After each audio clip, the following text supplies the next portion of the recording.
Welcome to this presentation on searching for the physics of fractional derivative models, and I'll be talking specifically on fractionality in time-varying systems. And I'm happy to present this at this conference on nonlinear dynamics and complexity. I'm Sverre Holm from the University of Oslo. Let me start with some old and rather well-known examples. In dielectrics, it's known that the current response to a step voltage is a power law. This was formulated by Curie and von Schweidler.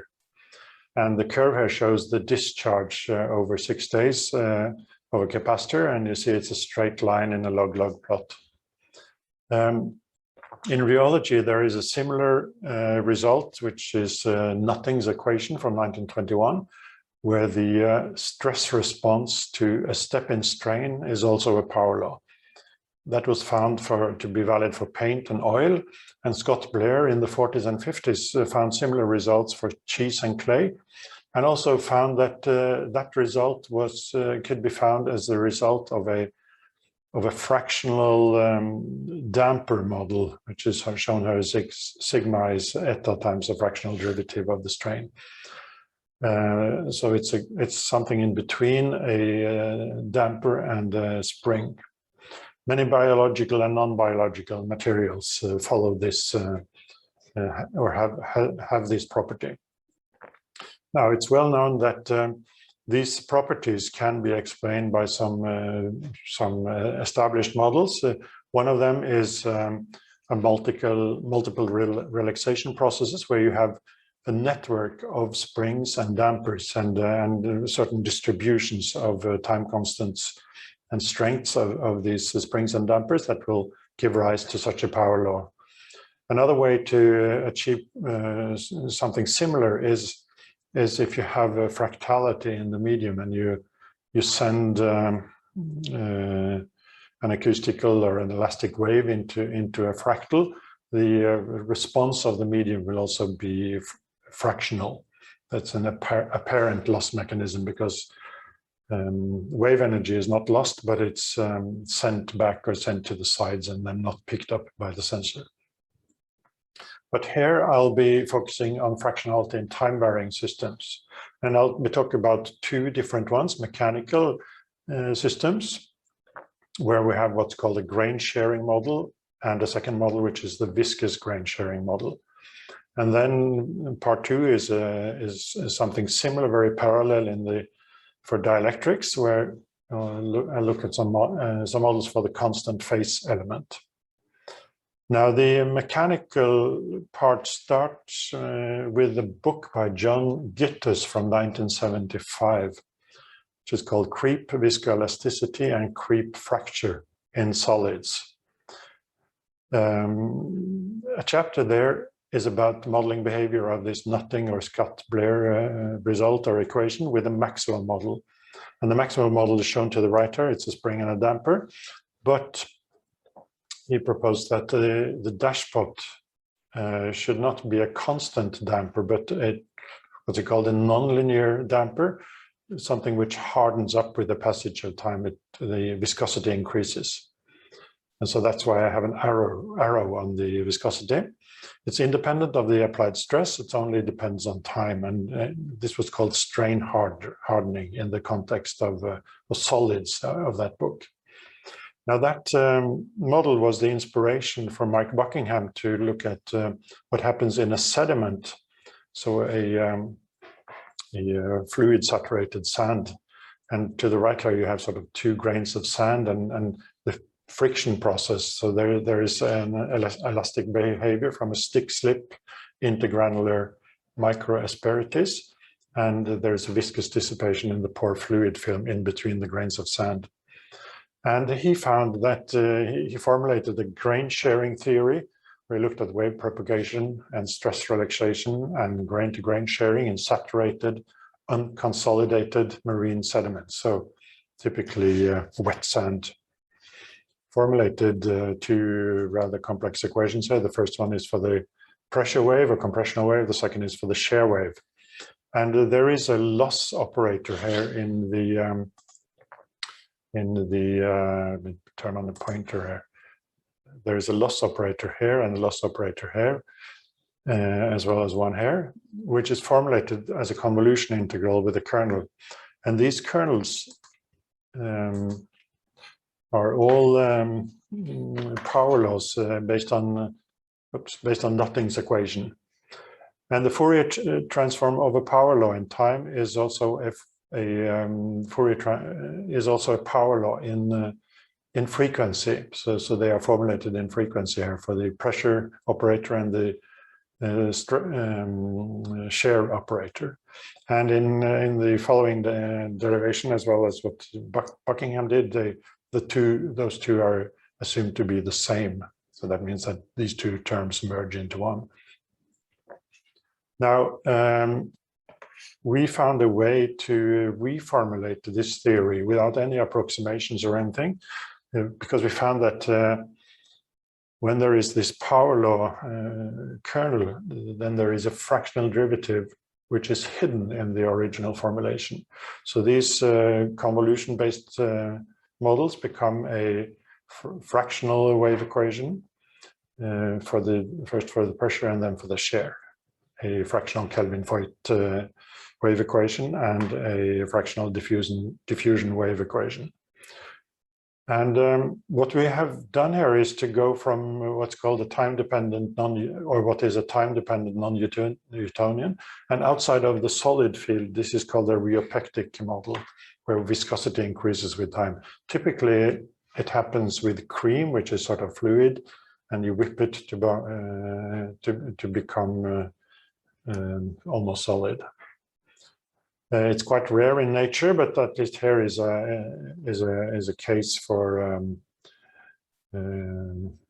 some clay-like substance where the viscosity increases with time.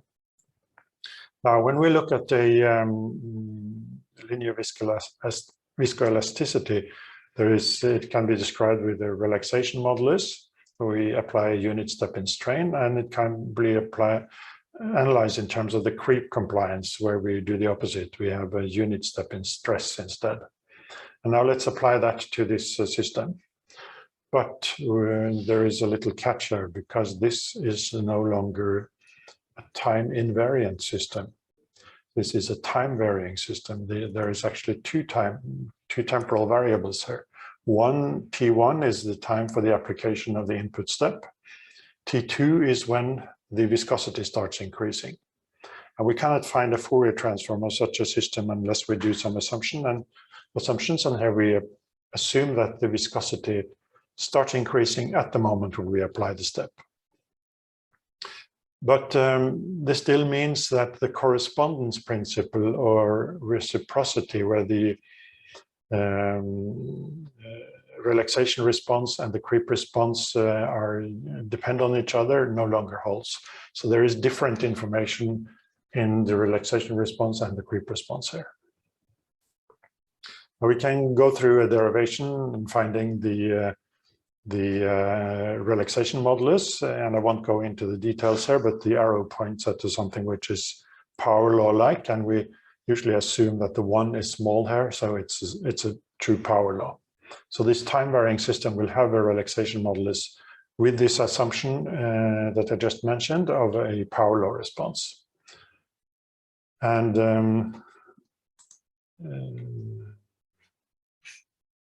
let's see.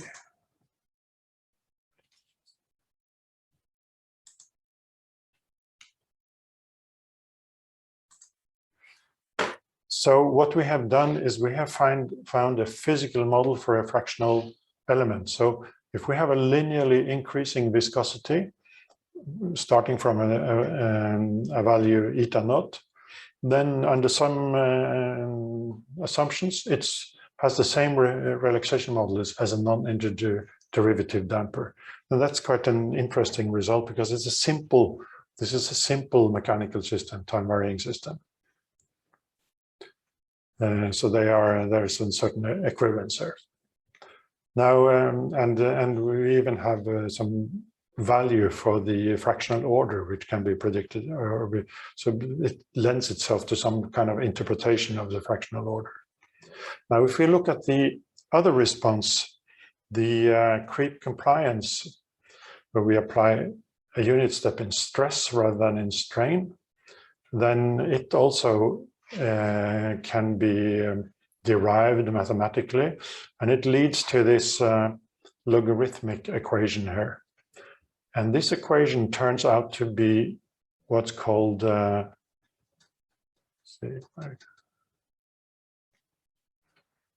Lomnitz law.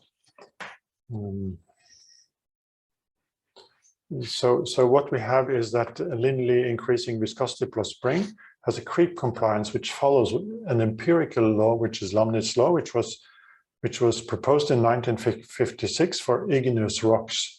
And igneous rocks are the ones we have around volcanoes. This kind of spongy, almost rocks. And this result of ours has actually gotten some kind of importance when it comes to characterizing spruce wood. So they say in this paper that the Lomnitz law has been used for spruce wood for a long time, but there was no sort of physical justification for it.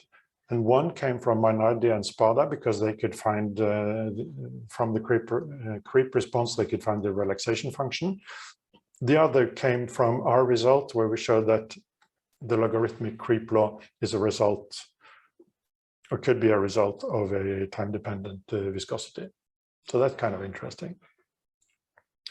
Now let's go to the second mechanical model, where we instead have a series combination of two dampers. And I won't say very much about that, but that leads to the viscous grain sharing model of Buckingham.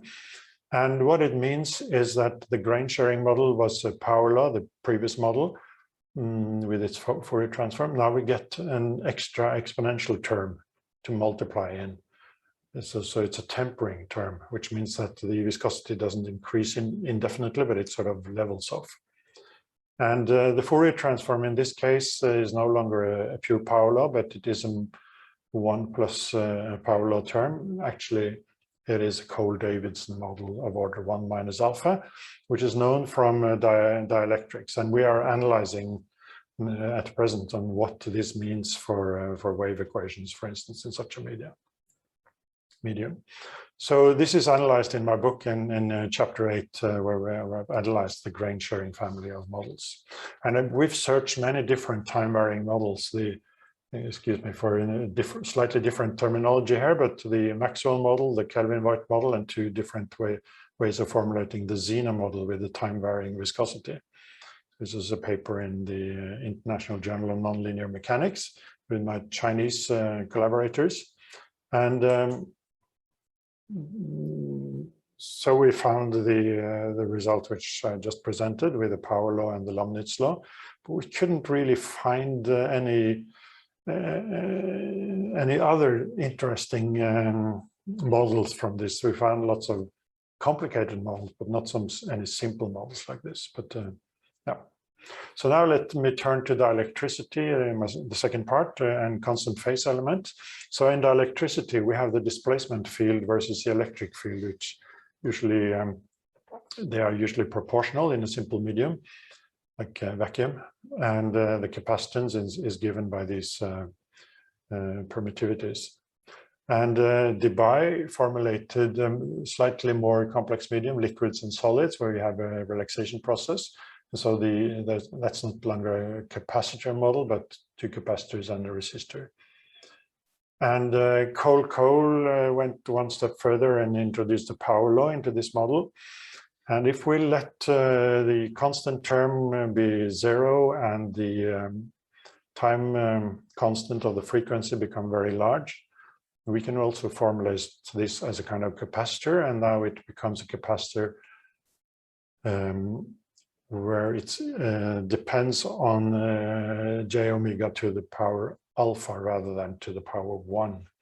This is called a constant phase element, and it plays an important role in characterizing media in electric chemistry and in the bioimpedance field and in other fields. Now, the standard Debye model leads to a relation between the displacement field and the electric field, which is like this, similar to the Xeno model in solids and mechanics. And the cold-cold model leads to a more generalization with fractional derivatives in this equation of state, which is like the fractional Xeno model in mechanics. And we can find the current response to a voltage step for such a medium. And we can plot it, the blue curve here. And it has the Curie-von Schweidler law as an asymptote for small time. The dashed red curve here is the power law, and this the result for short time. Other models will give the same results, but it also applies to the cold-cold model. We can also not look at current response, but look at charge response to a voltage step, and plot it as the blue curve here. And this becomes a stretched exponential for a small time, and that's a known result from 1854, also for a Leyden jar. So these old results can be found as asymptotes of the, say, the cold-cold model, or the Havrili-Nagami, or the Cole-Davidson models also. It's not unique, actually. So we now searched for parallels to the mechanical model. So we took the mechanical model that I just analyzed, and we turned it into electrical models. And it turns out that a series combination of a resistor and an inductor, time-varying inductor, will model a capacitive constant phase element, and with a variable capacitor will model an inductive constant phase element. It's a sort of paradox that the capacitive CPE needs an inductor and the inductive CPE needs a capacitor, but that's what the result shows. Even here there is so this was just published, and even here there is a derivation which is not very complex, but doesn't sort of lend itself for a presentation like this, but it ends up with some cases for an exact constant phase element. Let's see if I can get this to work here. We will have an exact power law if we allow the inductor to start at 0, and if we allow it to start at an L naught, an initial value, it will be an approximate constant phase element. And this we could independently verify by simulation, because simulation tools in electrical engineering can simulate time-varying systems, and we used microcap 12. And let me show here, we had an inductor which starts with a constant value and then increases proportional to time. That's the red curve here, and it approaches, so we have time and we have a current response. It approaches our black power law with time. We have as a reference here, we have a constant resistor and inductor, which is the exponential characteristic in the blue here. And we have the exact, where the inductor starts at value 0, which might be a little unrealistic, but at least then we get an exact power law response. So my conclusion then is that we can find these simple time-varying systems which exhibit fractional behavior. So I'd shown in the first time-varying Maxwell model, which will lead to a fractional relaxation response and a Lomnitz law logarithmic creep response. The second one led to similar characteristics as a Cole-Davidson dielectric. And finally, we could also do this in the dielectric or electrical field and model a constant phase element with these simple circuit elements. So that concludes my talk. Thank you for listening.